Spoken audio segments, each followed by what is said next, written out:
Yeah, it's fine. Okay. Yeah. Hi, sir. Attorney, how are you? And Good how's morning. PRD? He's doing well? He's in good spirits. Okay, thank you. And does PRD have any message for the Filipino people now that May 12 election are fast approaching? He asked for calm and restraint. He knows that there are elections in the offing. He knows that the people are very interested in his welfare. Mm-hmm.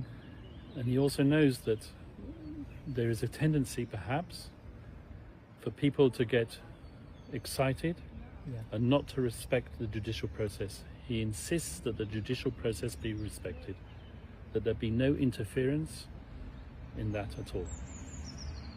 Thank you, Attorney. And Attorney, how do you respond to the ICC judges' rejection of your proposal?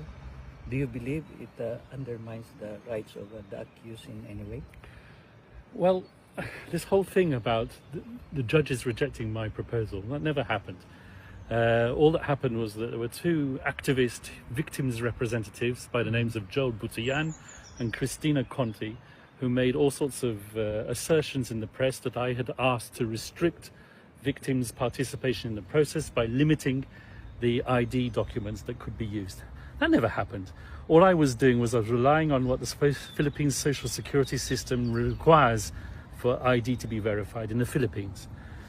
What they don't tell you is that they were not accepted at this present moment in time to be representatives of the victims, rather the OPCV, which is the unit which is dedicated to representing victims at the ICC. So this is not a question of the judges rejecting something that the defence asked for.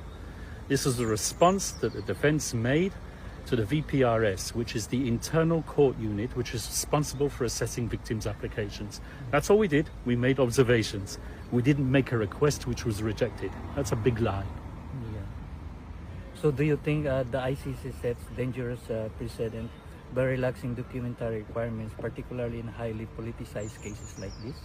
Once again, this whole issue of it being a dangerous precedent is not something that we created. It's something that's in the minds of Joel Butian and others.